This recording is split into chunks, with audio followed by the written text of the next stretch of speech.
What's up, TTM fam? Good morning. Sunday, October 26th, 2025. Welcome to the Truth Wellbeing Podcast. I'm Eric. You know, before I start off with, what today's subject is going to be, I'm now realizing that this is my 4 month episode.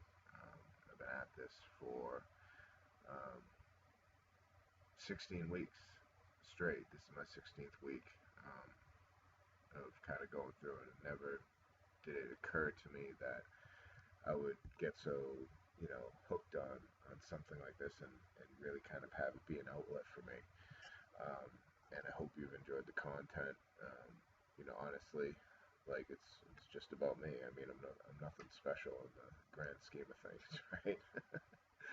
So, but I just want to thank you guys that have taken the time to watch, share my videos. Hopefully, it's made a difference. But this is lucky number 16, 16 straight weeks of me putting that out there. Now, in this episode 16, last week I touched about love, giving, receiving, and redefining it. This week it's about love and individuality. How do you stay whole while connected?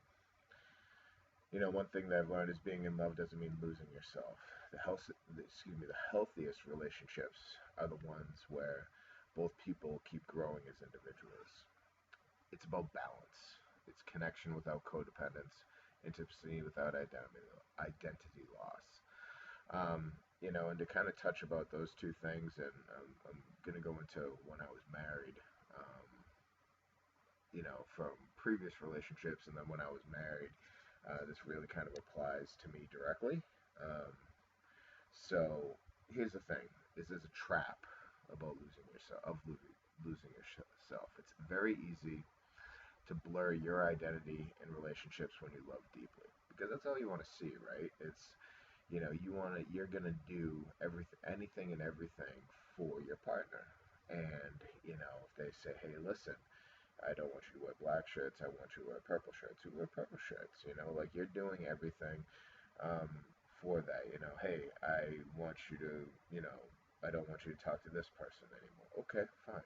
Like that's the thing. And I've been guilty of, doing that in multiple relationships as I've cut off friendships and all of that because of, my love for my partner at that time, where they didn't, they particularly didn't like, somebody who I was hanging out with and this and that. And, it took me a very, very, very long time to kind of understand, where they were coming from and why it's not good. Because at the end of the day, if you get rid of, your close friends or family members because your significant other doesn't like them, the problem isn't them, the problem isn't you, the problem is them.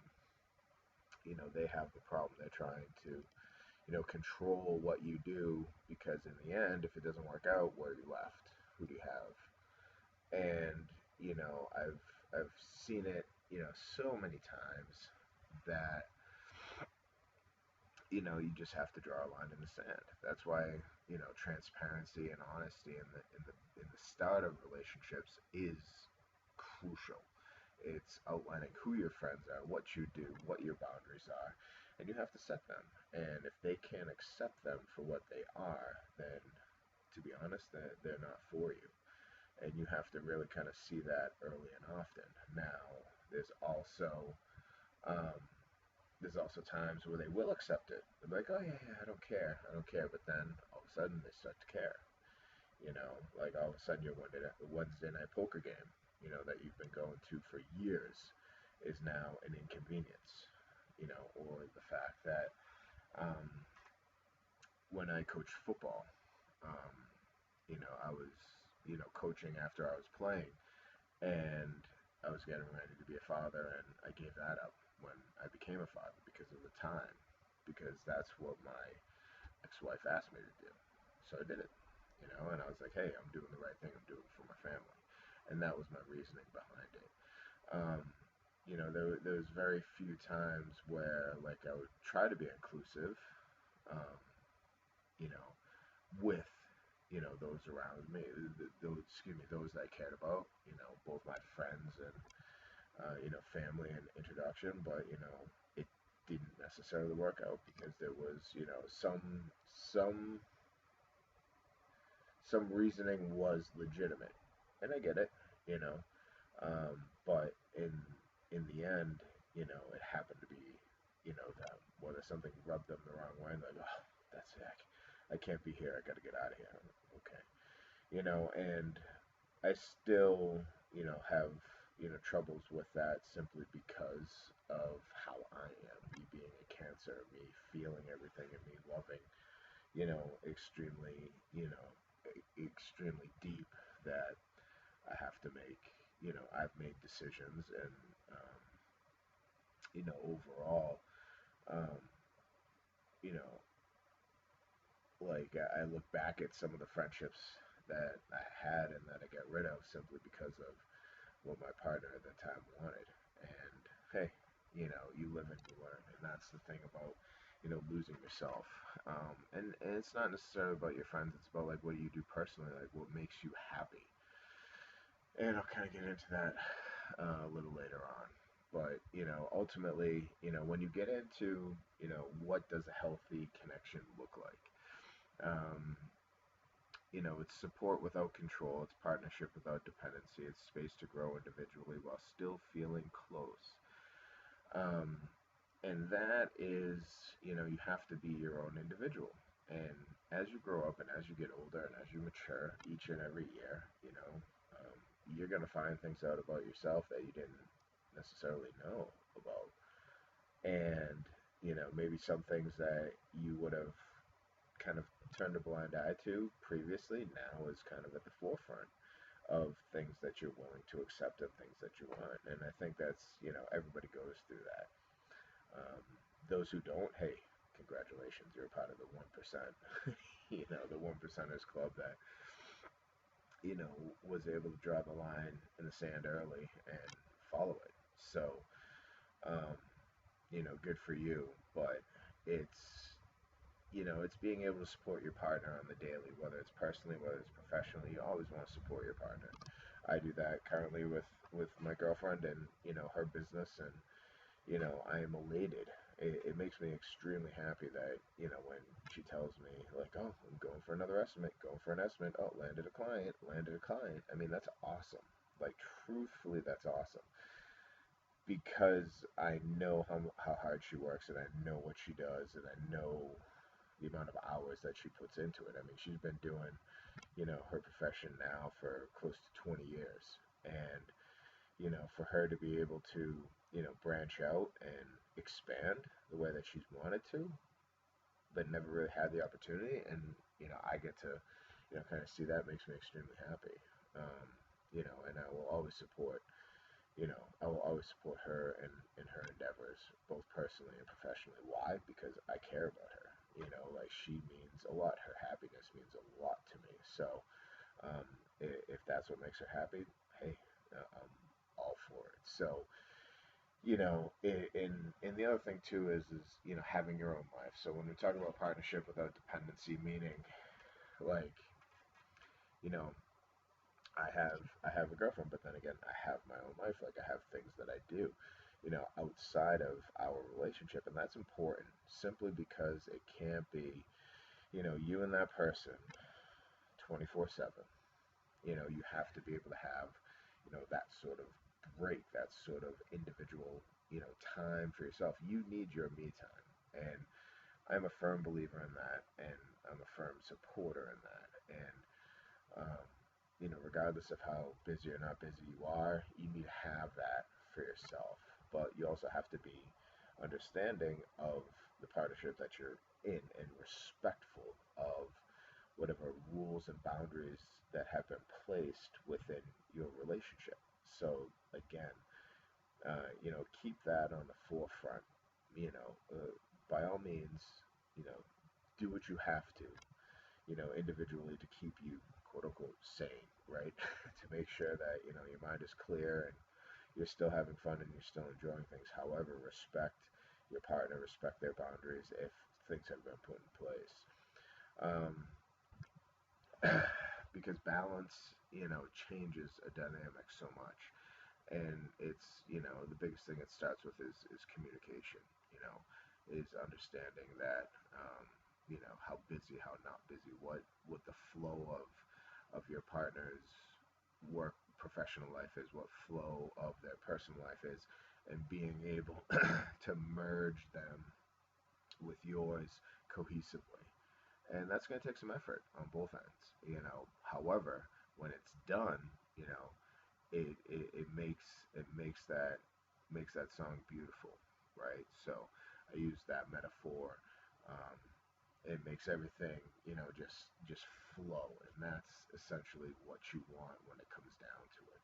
Now, if you've lost your individuality and you've literally become a welcome mat, you have to reclaim your individuality, and you have to talk about, you know, rebuilding your sense of self outside the relationship. Set personal, whether it be personal goals, hobbies and purpose, friendships and faith, right? Those are just a few of the things, and truthfully, this year is being able to, set goals for yourself. And I've spoken before, is it's not about setting like a major goal, something where it's like, oh well, I'm gonna give myself a year to do this, right? And it's such a, gargantuan task that, um, nine times out of ten, it may end up in failure, right? And that's not what we want. That's not what I've come to go on. Is I've realized that, setting those lofty goals, those big goals, don't work for me, because it puts undue pressure on you, which then will spill into your relationship, and all of a sudden now the pressure of what you set out for yourself now comes into your relationship, and start screwing with that, and that's not what you want. So I mean, personal goals, whether it be, um, oh, I want to lose weight, I want to go to the gym, I want to eat better. Okay, those are all attainable. Or I want to be more financially, um, I want to, be financially adept. I want to learn about that. And these are things that you can do, concurrently, um, just by carving out those times. Use a calendar. Use a calendar in your phone. Use a calendar. If you write in a calendar at work. Um, but make sure that you're tracking your goals, because that gives you something to shoot for, and that's essentially what you want. Is you want to be able to see that target. So when you start it and say, hey, listen, I'm going to give myself 3 months to do this, and this is how I'm going to do it, and then you have your start date and then your end date, and then you just take it day by day, right? And by doing something like that, you know you I find, at least with me, is more successful. Hobbies. What do you like to do? Do you like to draw? Do you like to do Rubik's Cube? Play the yo-yo? Play cards? Read books? Um, hang out with your parents? So visit extended family. Cook on the barbecue.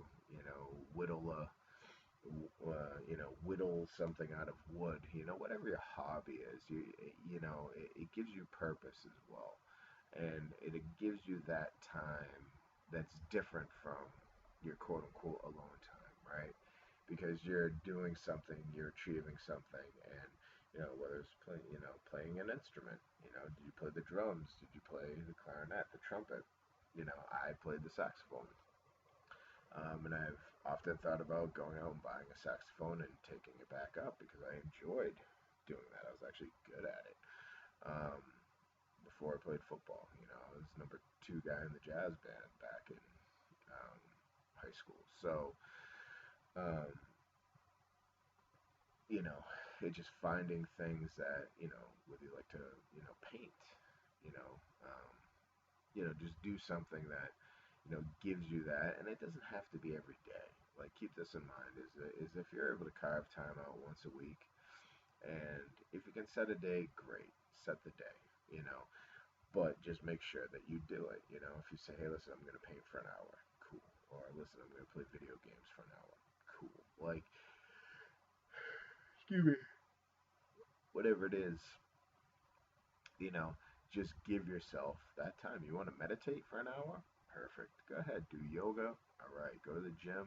Perfect. Like, these are all things that, that will give you a different type of clarity that you're looking for, in the sense of it, and when it comes to, third bullet point of, friendships and faith, like, like with me, like obviously I've, been going to church. I haven't missed a week yet, since I started a few weeks ago, and I'm still learning about that. However, like me being an observer by nature is, seeing the people that are there, listening to the people that are there, seeing how they lean on each other. And that's the sort of community that a lot of people need. Why? Because they are there for each other. They're not there for just them, right? So I think, it's a good thing, and therefore you can develop friendships, within your church, um, or within the community that you're in, and that's important. So, um, you know,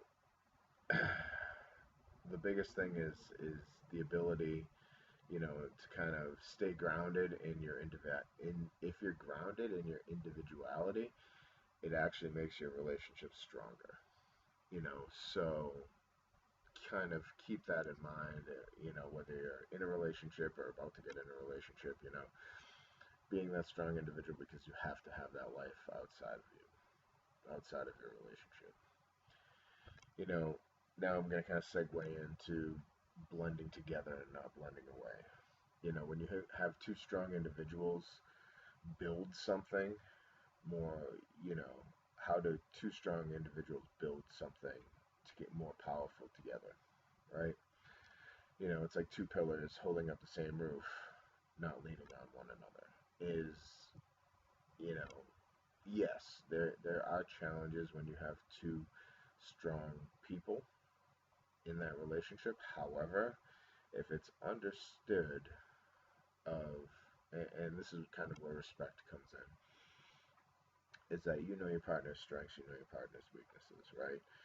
And for it to be a cohesive unit, chances are you're going to be stronger in areas and you're going to be weaker in others, and they're going to be stronger in your weak areas and you're going to be stronger in their weak areas. So therefore, it, you know, that allows you to be cohesive and come together and work together. But you have to also learn how to communicate, that around, because what may happen is if you don't communicate, now you're just butting heads, just getting crashing, smashing heads against each other, and you don't want that. Boundaries again. It's big, because if you set those boundaries and your partner understands your boundaries, then you are good to go for that. And it's something that you always have to communicate about, and you always have to talk about, and you can't switch, being like, oh, it was here but now it's changed there, and expecting your partner to understand that. No, like, these are things that have to be talked about. um, and you have to respect the foundation of your connection. Like, that's always kind of on the forefront, is a lot of it has to do with respect. um, Because if you don't respect your partner and they don't respect you, then what are you doing? Why are you in that relationship? Simply because of a physical attraction, maybe. A lot of people do go into that, but you also have to ask yourself, you know, um, why do I love this person? Is it purely physical? If it is, you have bigger problems than you realize, because love isn't enough, and you have to understand that and I've said it before, is there's a deeper aspect to it that you have to find out within yourself, also within your partner. So kind of get that, and take that for what you will. So in closing, to you know this episode is, the best version of us comes from two people who never stop becoming the best versions of themselves, right? So that's why, like when they say in a relationship, it's 50-50.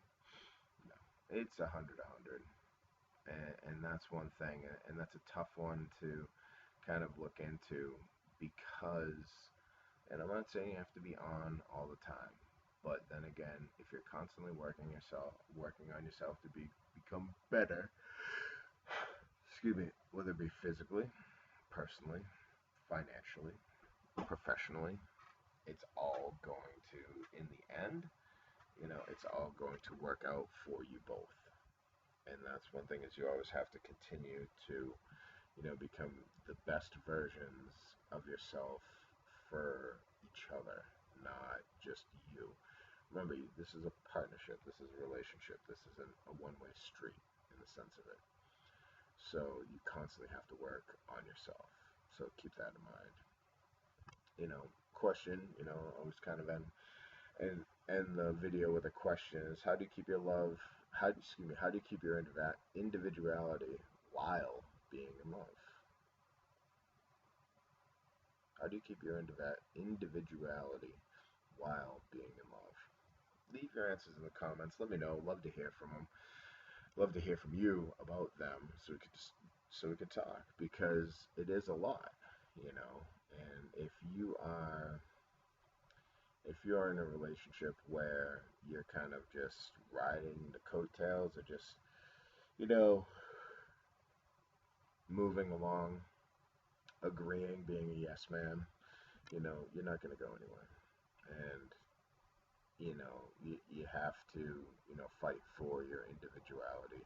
And that starts with communication. That starts with communicating with yourself, communicating with your partner. Um, and, that way you can find out what you want to do outside of it, outside of that relationship. So that was kind of like part two. Like episode 15 was again love topic. This episode 16 was like a love topic.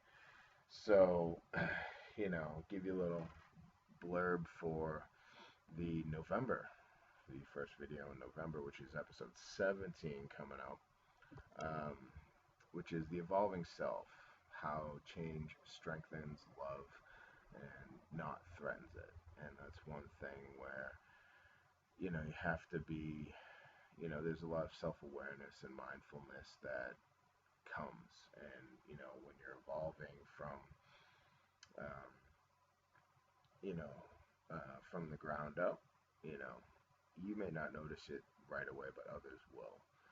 And that's what, I'll kind of get into next week.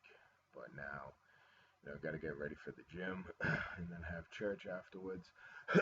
Excuse me. But, enjoy the Sunday. This Sunday, we got Halloween week coming up. Halloween's on Friday. I'm excited for that. Um, I think it's gonna be hopefully the weather holds. Hopefully it doesn't rain, but excuse me.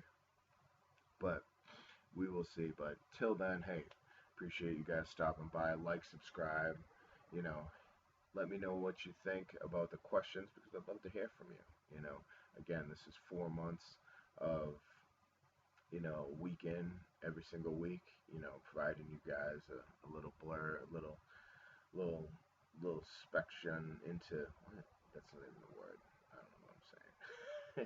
A little glimpse into my life and what I've gone through and what I'm going through. Because this is how life goes. But till then, appreciate you guys stopping by. Talk to you later.